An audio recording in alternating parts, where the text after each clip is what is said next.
Louie T. Welcome to this Louie T Network exclusive, ranking the 8 head coaching vacancies and the 4 GM openings. Now, let's talk about these 8 job openings. And here's what I assess. Here's what I look at, right? When I'm thinking about a job opening, if I'm a GM, I'm taking into consideration everything from the roster, the cap space, the draft capital, ownership, how stable is the franchise. These are all things that matter to me. As a head coach, cap space doesn't matter as much. Draft capital, it depends on what the situation is. That may come into play. But really, do you have a quarterback? And what's the roster look like? And how do I fit into the equation, right? How stable is the ownership group? How stable is the owner? How stable is the franchise as a whole? Because I don't want to be Frank Wright, taking a job, thinking it's a 5-year deal, moving my family to that area only to be fired 11 games in. I don't want to do that, right? So clearly, these are things that would matter to me as a head coach. So let's go through where each of these teams rank in my estimation. Some of this is facts, like hard data, numbers, and then some of it is opinionated. It's my opinion, right? So some of it is subjective and some of it is factual. So let's start with cap space. That's something that isn't subjective. This is factual. These are hard numbers, right? So cap space wise, you want to be in a healthy spot if you're trying to attract a GM. It can be a deterrent. It doesn't have to be, but it can be a deterrent when trying to lure a GM there. I want to be able to come in and have flexibility. I don't want to come in and have to dig myself out of a hole immediately. But again, if you're going to turn the roster over anyway, that's probably going to help you get yourself where you need to be from a cap situation. It's not impossible. And again, if you're going to find someone that's willing to do it, but it still makes it a lot harder to attract the type of talent that you probably are looking for if you are going after a top tier GM candidate. That said, coming in second is the Tennessee Titans, all right, at $77 million. So they've got the second most cap space in the league and the second most among the 8 teams with an opening for head coach. And then finally, the Tennessee Titans have 8 total draft selections in the upcoming drafts, number 7 overall. And so they sit in a pretty solid spot. So now we get to what I think is the most important question if you are a prospective GM or head coach. I think this is the category that if you're a head coach, this is the one you're looking at the most. Because if you don't have this, then I better have resources to get this, or I'm not going to be successful, right? And it's quarterback. Do you have a quarterback? Titans do have a quarterback. Now, he's not established, and we're not sure, but they do have a starting quarterback going into next season, and his name is Will Levis. We'll see how that turns out. But if you're taking the Titans job, you're taking it with the assumption that Will Levis is your starting quarterback heading into training camp, okay? And then my last category that I took into consideration when making up my list of these openings and where they rank, organizational stability / owner, right? So how stable is your organization and how is your owner perceived around league circles? Do you have good ownership, trustworthy ownership, patient ownership, et cetera, et cetera? Is the owner going to allow you to make the decisions, the moves that you want to make without meddling? These are the types of things you have to ask yourself if you're a potential GM or even a head coach. Because if you have a very meddlesome head coach or owner, he's going to not only meddle in the affairs of the general manager, but it's going to trickle down to you and personnel decisions and what you can and can't do on the field, who's playing, who's not playing, those types of things. You never want to be in that situation. So that's something that I would take into consideration when I'm assessing these openings. So I rated these jobs and in this particular category, owner or organizational stability / owner, on a scale of 1 to 5, 5 being the highest stability, you're as functional and stable as it gets in the NFL, to 1, which is as dysfunctional as it gets, and you would like to stay as far away from that job if at all possible. And then lastly, the Titans, I think it's a 3.5. It's a solid organization. It's solidly run. I've had some issues with some of the moves and how they've been made here of late. Obviously, last year firing your GM, John Robinson, after a regular season game.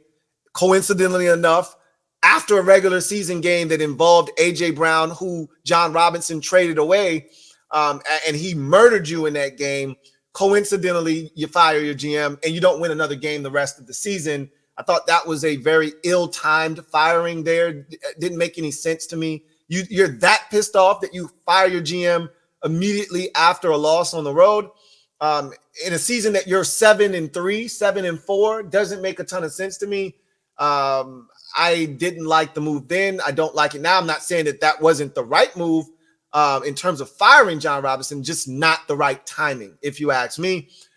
Moving on from Vrabel, I don't have an issue with it per se, but this is not the most attractive job in the world. And I somebody's going to take it. Clearly, as I mentioned, there's only 32 of these, but I don't know. Every time someone gets fired in Tennessee, it's always kind of shrouded in mystery, and it's a little bit janky when it's done. And for that, they're 3.5, if you ask me. We'll see what Rand Carthen does. He's the GM that they hired last year from San Francisco. See what he does here moving forward. This will be his first head coaching hire.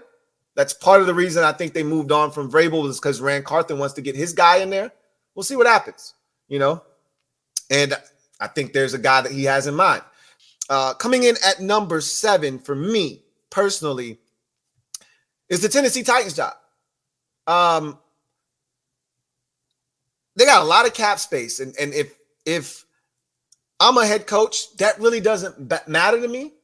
That's not going to change how I feel about the position. You got 8 draft picks. That's good. That helps. You got a quarterback. I'm not sure about him, but if I like Will Levis and I'm a potential head coaching candidate and I like Will Levis, that helps a lot. Here's why they're 7th on my list.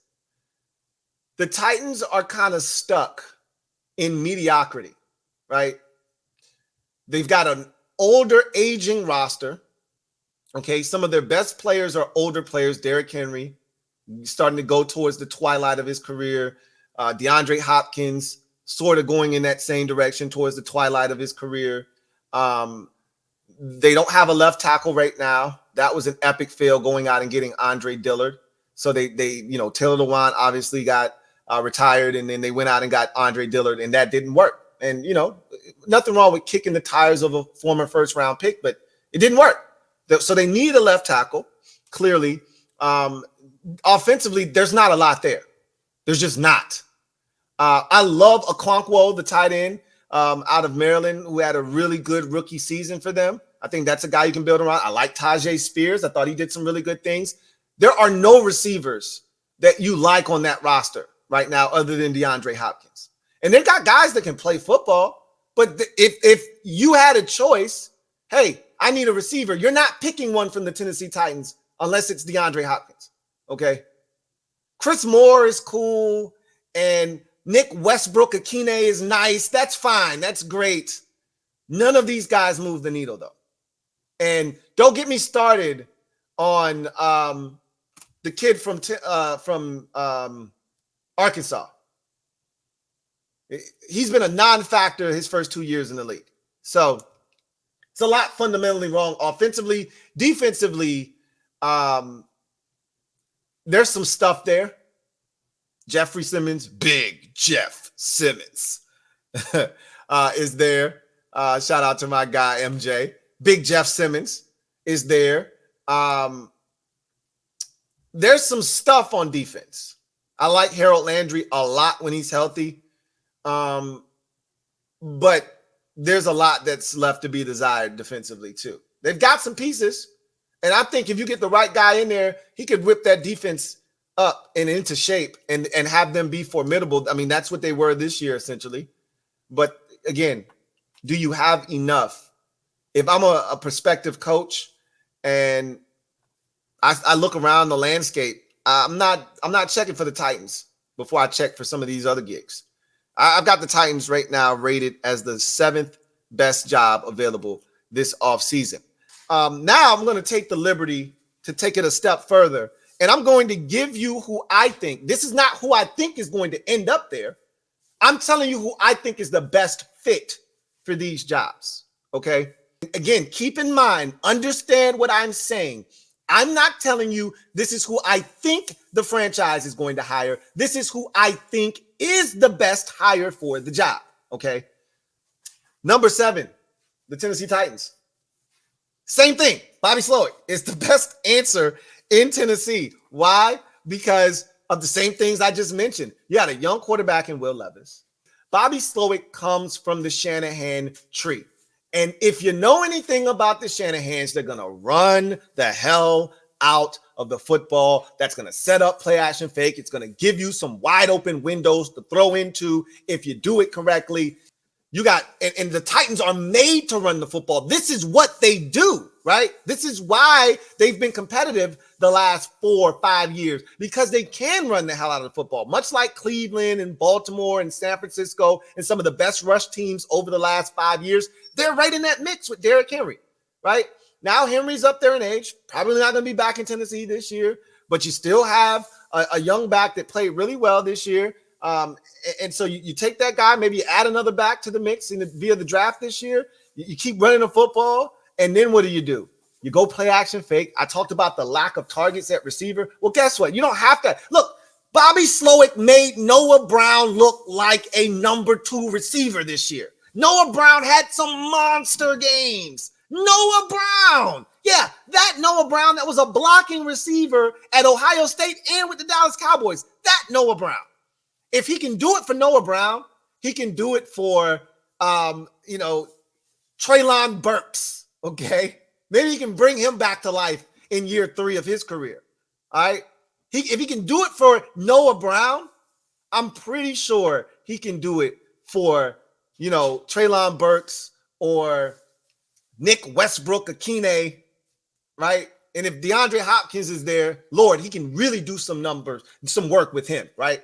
So I think Slowick is the best, man for the job in Tennessee as well, right? We'll see what they decide to do.